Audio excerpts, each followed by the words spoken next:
So I really want to thank Joe because, number one, he's here. He was a great mentor. Him and I always had challenges, by the way, not challenges in the sense that we fought, but we had stuff that we didn't agree with as he went over to the Office of Federal Procurement Policy and ran federal procurement for the entire government, right? And then Joe's been in the private sector. He's done a ton of consulting. Joe's a former McKinsey guy, consulting, professional services. Don't hold that against him, though. And then the last thing that I'll say, which is interesting, and I told Joe that I'd mention this, is, look, Joe worked under Obama, and he's always been super apolitical, right? But when I first met Joe, I was like, wait a second, Joe is a Republican. How's he working for Obama? But he did super there. He did an incredible job at the Office of Federal Procurement Policy. And the reason I say that is because he's not like a political hack, right? He's not like going to challenge DOGE and everything that's happening because he was an Obama guy. He's apolitical, and he's going to point out sort of what he's seeing in his perspective. But let me stop there. Thank you, Joe Jordan. Thank you for being here today. I really appreciate it. Thank you. Thank you, sir.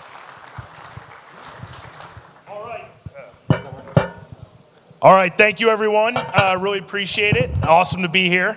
I like John's framing of every change has opportunities, and there are, whatever it is, small little fires. I didn't watch the show. My wife did. So I'm here to talk a little bit more about the change and challenges and the bigger fires than maybe all of the opportunities. But we're gonna have a discussion. There's gonna be plenty of time for Q&A so that we can maybe suss out some of those good opportunities like the gentleman in the last panel said. So again, just like John said, I appreciate the background. So you can put my comments into some frame of context as I'm about to start crapping on Elon and his chaos monkeys and all of those sorts of things. I love an effective and efficient government. I first got into the government, as John said, I was working at McKinsey. I had a client up in the state of Maine back in 2008, an older, poorer state, felt that recession coming a little bit earlier, and the governor pulled together a council of business leaders from across the state saying, hey, how can we capture some private sector best practices to save some money so we don't have to close down a bunch of services and lay people off? And the woman who headed up that group was a private equity professional, Karen Mills, who brought a team from my office at McKinsey in on a pro bono basis to help them out. I led that. I loved it, fell in love with the intersection of business and government. Karen then was asked to lead the Small Business Administration for President Obama. While she was doing that, she's like, oh my God, every meeting I'm in, there's all these issues with government contracting. Can you come down and help run that for a bit? 18 months, 2 years max, and then you can head up back to Boston, where I'm from, where my wife and I were living, and go on with things. And that was 17 years ago, and I still not left DC. So completely fell in love with SBA and the mission. The only reason I left is we had our first kid, and I said, okay, I'm gonna go back to the private sector, and the White House said, no, you're gonna come over here. Karen only allowed my departure if I replaced myself, which I did not see in my employment contract, but she's a tough person to argue with. So I found someone better to come in and succeed me, and John, and went over to the Office of Federal Procurement Policy, or for those of you who read last week's memo for the Federal Acquisition Rewrite and FAR 2.0, the White House referred to it as the Office of Federal Public Procurement Policy, so I guess it's OFPP now, or, and this would be shocking, the Trump administration doesn't actually know what anything's called. So I was the chair of the FAR Council, where I was working with obviously all businesses, but retained my soft spot for small businesses, no matter what John and I may have had in terms of some policy disagreements at times. Eventually left, worked for a technology company in Northern Virginia, and then now have, again, dirty word, my own consulting firm where I try to help businesses navigate the federal marketplace. So I've been asked to talk a little bit about DOGE and what's going on, right? In the short period of time between when John and Trevor asked me to come and today, there's 2 more EOs, like I mentioned, on the rewrite of the FAR. Can we get down to a 100-page FAR and all these things that they're trying to do there? So I'll talk a little bit about that to make sure that's on everyone's radar. There are interesting things going on in terms of contract consolidation, especially in commodity IT at the General Services Administration. That was something that has been in discussions for a long time. There are reasons that it didn't happen before, but it's happening now. And numerous other issues. So I'm going to talk for a few minutes and then would love questions. Jake has asked me, he's got a step count he needs to get in today. So if you could raise your hand, he'll bring you a mic. You can ask any questions. So DOGE, quick show of hands. Who in here has had a contract be DOGE'd? Yeah, okay. So, and I know I've had some conversations already today. So DOGE, this was, originated during the campaign. Elon Musk and Vivek Ramaswamy were talking about how there was tons of fraud, waste, and abuse across government, and a really old and bureaucratic deep state way of thinking, and they could bring private sector best practices in and drive efficiencies and save a bunch of money and make government operate better for less. And who doesn't like that? Like, that is absolutely a nonpartisan, noble way to talk about it. During the pre-inauguration period, these 2 strong personalities had a bit of a falling out, so the day before inauguration, Elon and Vivek became just Elon. Vivek is running for governor. And on the first day, on January 20th, DOGE was established as an agency, really just a rebranding of the U.S. digital services, which had been in existence for about a decade, and it's now the U.S. DOGE services. Also, as I like to think, always the best idea when you're looking to cut trillions of dollars in public spending affecting basically every American through the agency's mission. Name that after a meme coin. Awesome, very cool, takes it real seriously. So they have this public declared goal to save money through the eradication of wasteful spending and bring a private sector mentality and data analysis tools into the federal government. Now, as I'll go through, the actual intent, I think, is much different than that, and is important for everyone to kind of be aware of. So what about the savings, right? So during the campaign, the number that President Trump and Elon predicted they could save is $2 trillion annually from the federal budget. That always seemed a little bit surprising to me because the entire discretionary budget of the U.S. federal government is $1.8 trillion, so okay. So then January, DOGE is created. They kind of look at the books and they say, wait a minute, that might be a little high, and they cut it in half immediately to $1 trillion in cuts and savings that they'll achieve annually. Like, well, that's still impressive. But by the way, I see the picture used there. I love that. That is the equivalent of, once you see me in that, of Trump saying he's 6'3", 224. But yeah, that's not a recent picture. So I am that guy, but that's a little old. And then earlier this month, they had a bit of a slight revision again, down to $150 billion. And they said, hey, we've posted these things on their website, which you can all go to. If you go there, you'll see about $60 billion in itemized cuts. Those itemized cuts show major errors, overcounting, overspending. Many of us have been talking about that throughout this process. And then another $90 billion to make up the 150 that have absolutely no details at all. And Elon 2 days ago said, quote, the work is mostly done. So great job.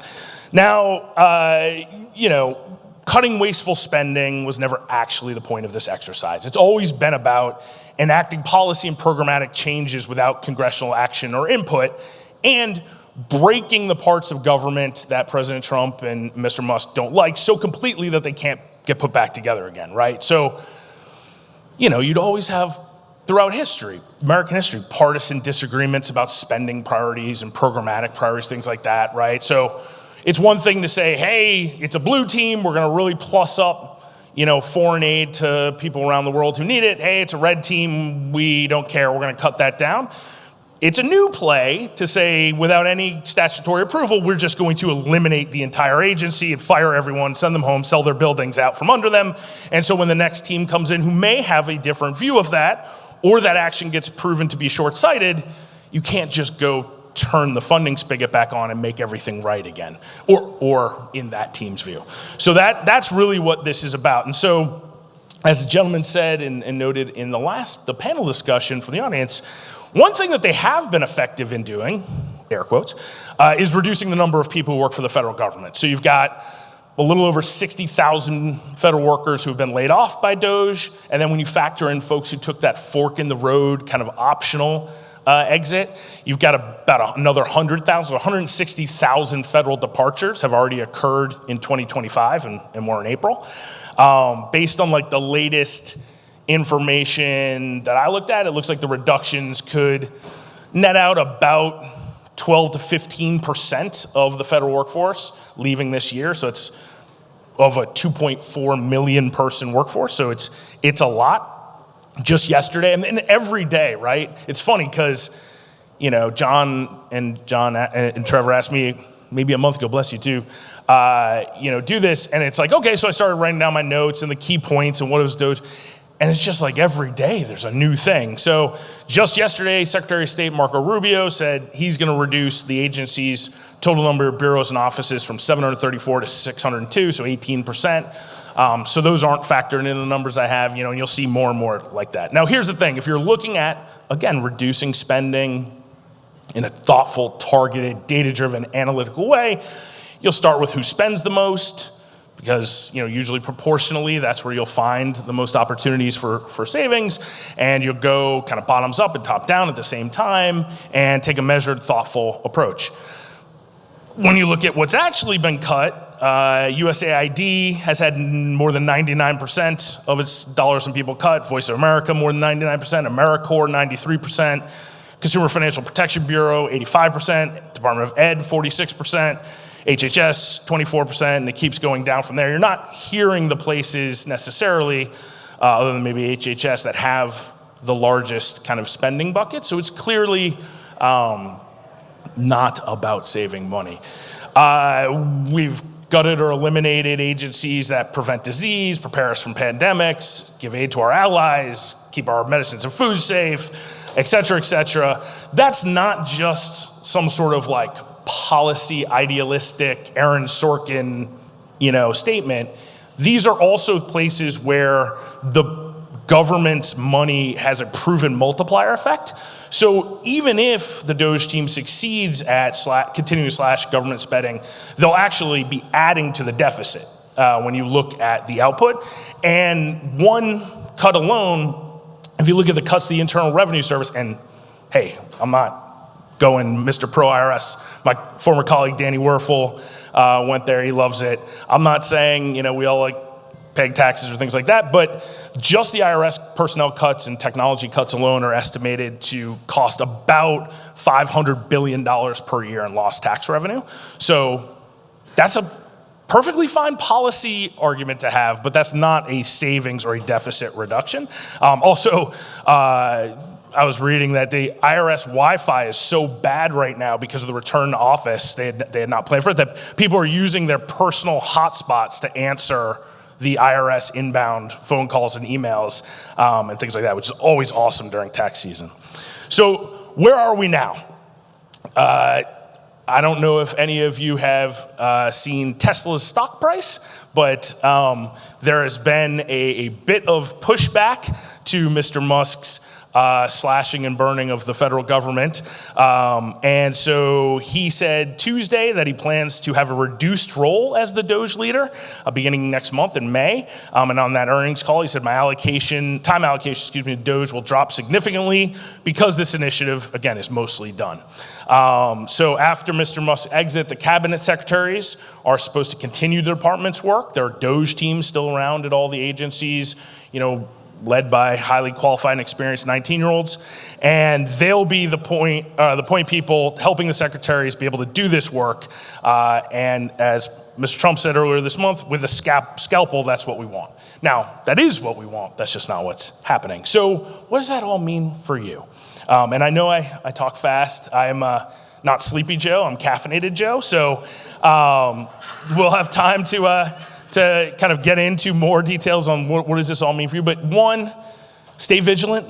Even when Elon goes back to assembling electronic cars in taking all the information from the Treasury Department that he took and uploading it into his XAI platform and doing all the other wonderful things that he does, there will be continued cuts under the DOGE umbrella that you need to be aware of. John talked about this several times in his remarks earlier, that justification, even if you're not proactively giving some justification to your agency partners or customers, when you look at all your contracts, and you should have your elevator speech, right? Just like when you're looking for a new job or you're doing your 30-second BD pitch. Why is this contract mission critical and so far away from woke DEI ideology that you wouldn't believe it? And without these services or goods, this government agency cannot perform this critical function that touches either national security or sending people off to foreign prisons because we don't like them or what have you. But have that kind of justification either in the hands of your agency customer or at least you've already prepped it. So when the call comes, hey, Joe, I know we thought we made it through all these rounds of reviews and data calls and submissions and rescissions, but the teens just showed up in my office and they want a justification for these contracts. I say, cool, no problem, you'll have it in 5 minutes.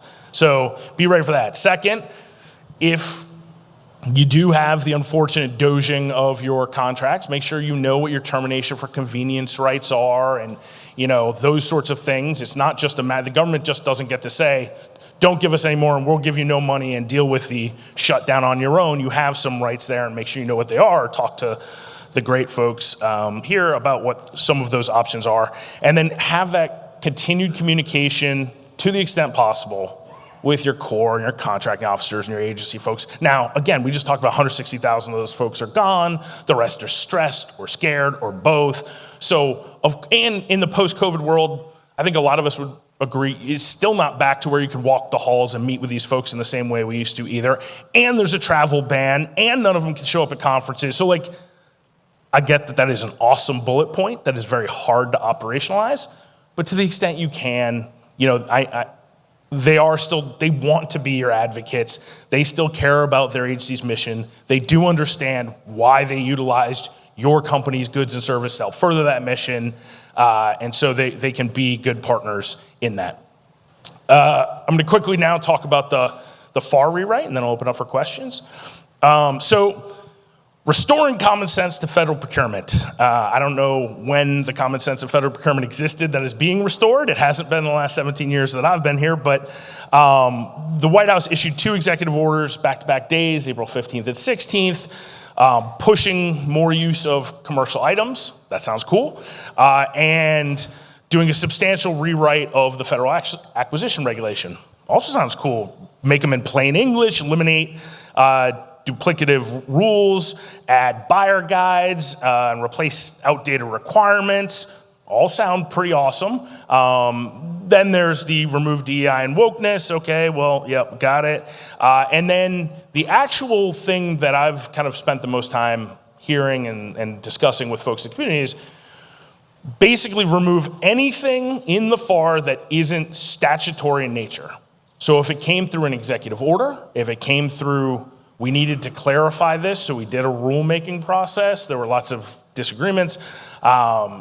Any sort, it came as pursuant to a court case or something like that.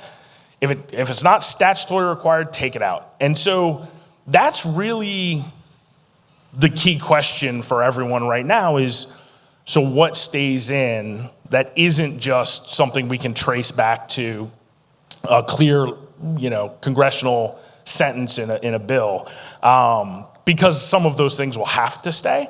And this is all supposed to be completed by October 12th. So there's not a lot of time that's going through this.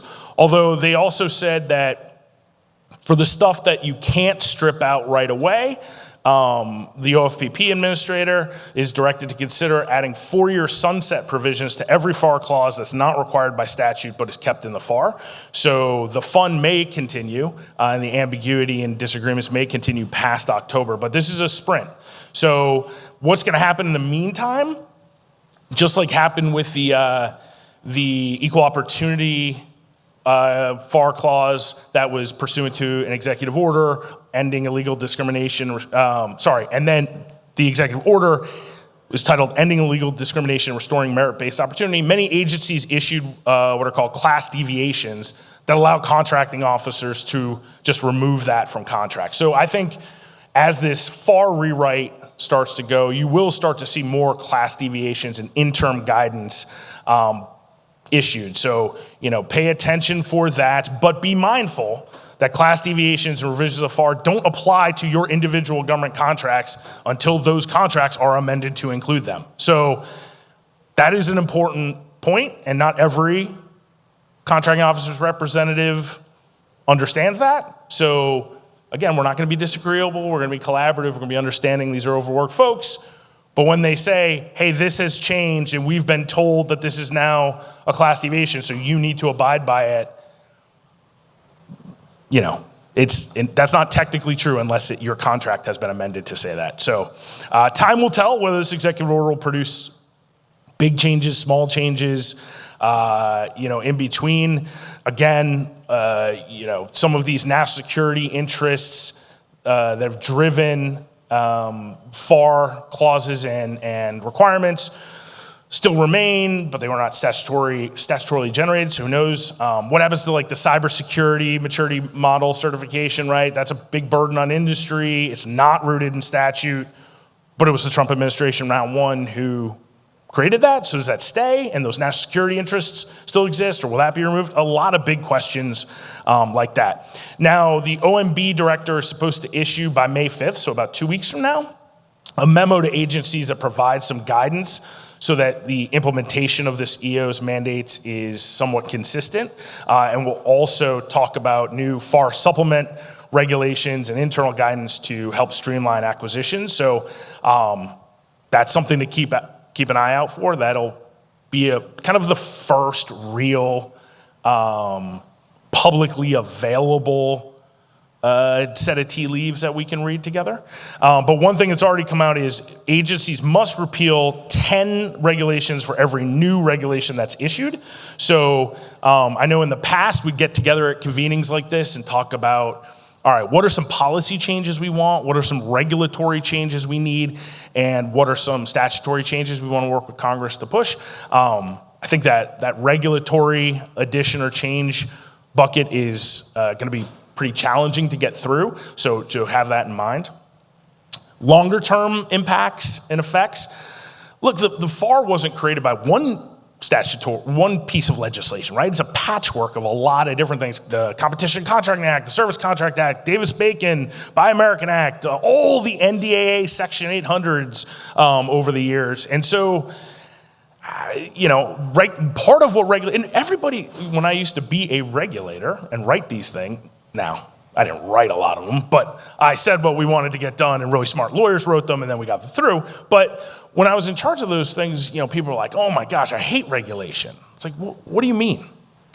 Regulation there's a law passed that says it's the Safe Chair Act, and you can't build unsafe, deadly chairs, because we had a bunch of people in the conference last year, all collapsed on the floor, 3 people died, very, very sad. So Congress acted, and they passed the Safe Chair Regulation, or Safe Chair Act. Well, now it's up to the pertinent agency to define what a safe chair is. Well, safe chair has to do this, and it has to be able to, not have these sharp corners that cut your leg, and they have to have load-bearing capacity, whatever. And you define, that's all the regulation is.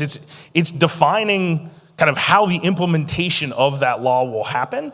So removing them doesn't just make life easier and better, it also makes it more confusing sometimes.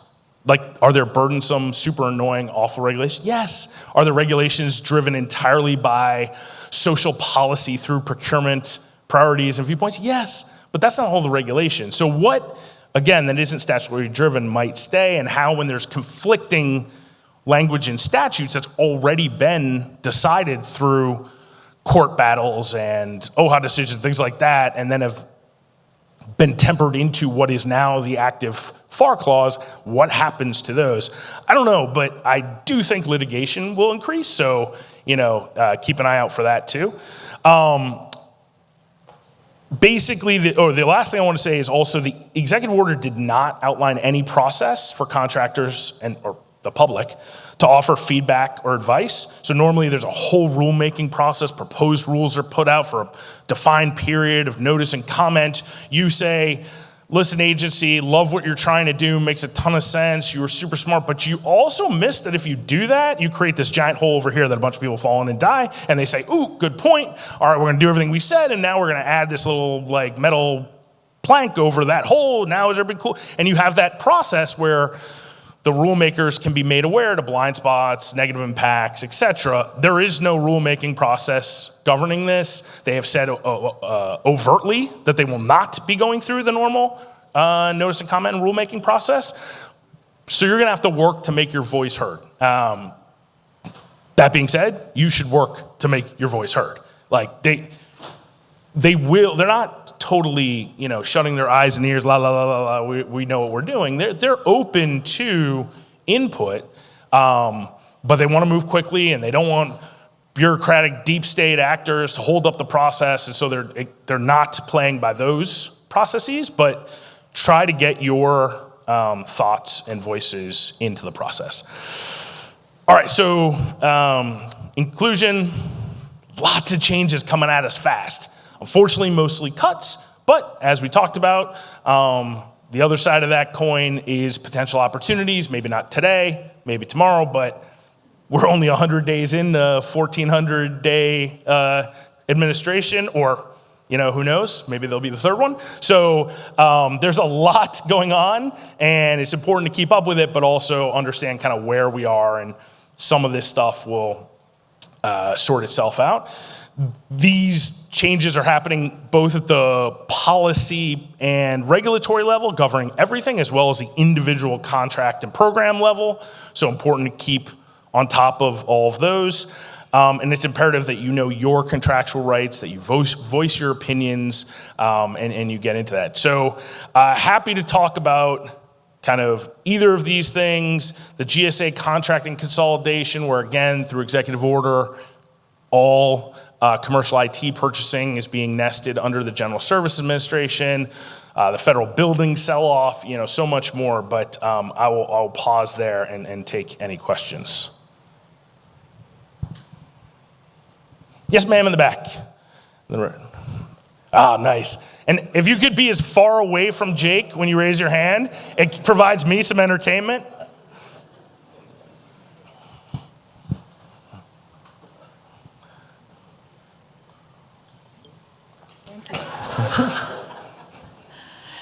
Annie Huntington-Kriska,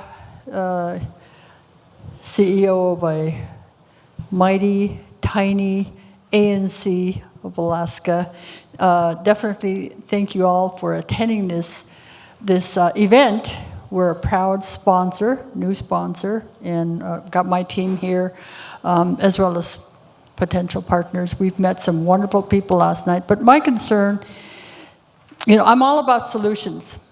And I want to hear solutions. It's okay to talk about the bad dog and everything that's going on and whatnot, but we don't want to waste too much time doing that.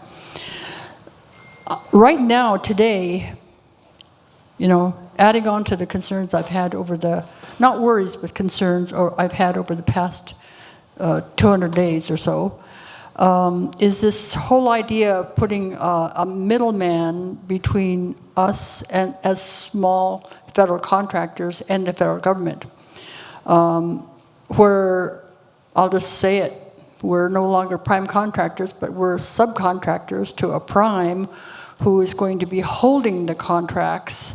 Right now the talk is at the GSA level, I believe. Not only would they be taking a cut, and I heard the mark was like 10%, on top of the price of the contract.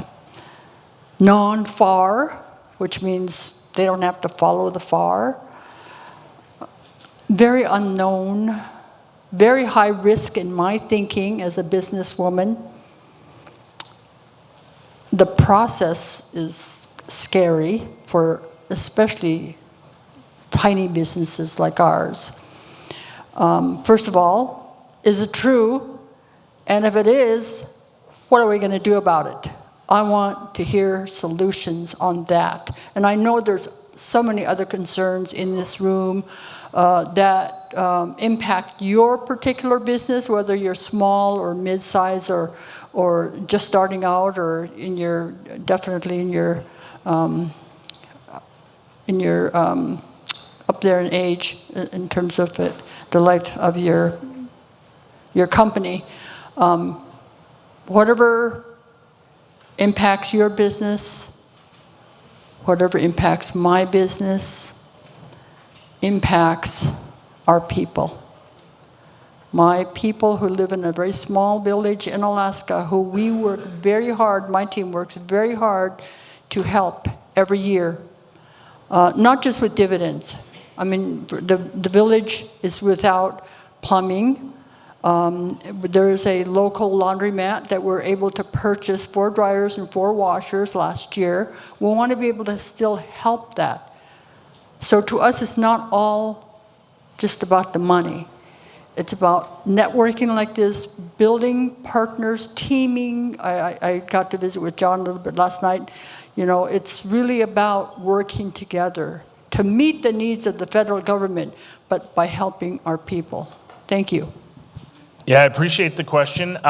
Just one quick follow-up, Jake, if you don't mind going. When you talked about that intermediary, are you talking about like the GSA itself, or are you talking about like another contractor? I'm just going to put it out there. Yeah. Sourcewell. Okay. I don't know. Is that a? It's a very large consulting firm. Am I allowed to say that? Sure. So more like the firm. integrator, the traditional integrator model where the government goes to a large. It's a pure procurement company. Sure. Okay. That's going to be sitting at the head with GSA, buying not just product but services like construction. Thank you very much. I appreciate the clarification too.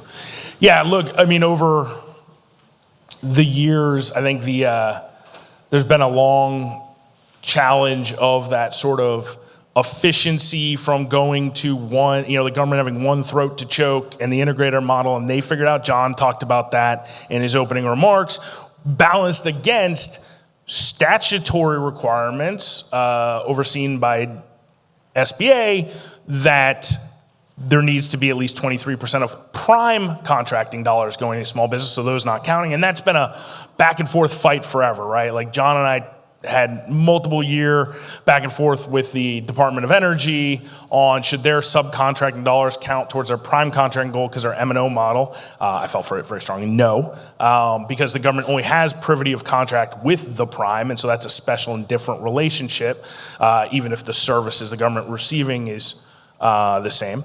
So that makes a lot of sense. In terms of solutions, I think the challenge, so it's hard because the solution is to look at, the bundling regulations and work requirements bundled together that you could have competed on yours individually, as could other small business, and you work performing those, and now they're one. There's agency goals and using those as like in the last administration, as it sought to get to a 15% small disadvantaged business goal, that would be a big thing to talk about. The issue right now, and I love that you want to talk about, in fact, I think that's the best thing to do during those networking breaks and things like that, because I'm not going to have any and all the answers, but maybe together we can come up with more. The challenge is right now, and again, we're 100 days in, we'll see. But like those arguments aren't resonating the same way they have in the past. As I've said, like, okay, well, the Trump executive order on day one moved the 15% executive order driven goal back down to the 5% statutory goal for small disadvantaged businesses. But it's still 5%, it's still there. So cool, like let's go push on that. And the reaction I get from agencies is like, whoa, like I am very hesitant due to this being woke, DEI, third rail issues. As Kevin said, that's factually accurate in a whole bunch of different ways. So I'm not saying that's what I'm saying, but that I'm hearing that, right? You see that in a lot of different places. So I don't have the perfect solution right now. I would say that one thing that's been true, and maybe it's changing, but one thing that's been true for my almost 2 decades in this space is there is no anti-small business caucus. There's no I hate small business. There are big players who want more and more of the pie, as you're alluding to.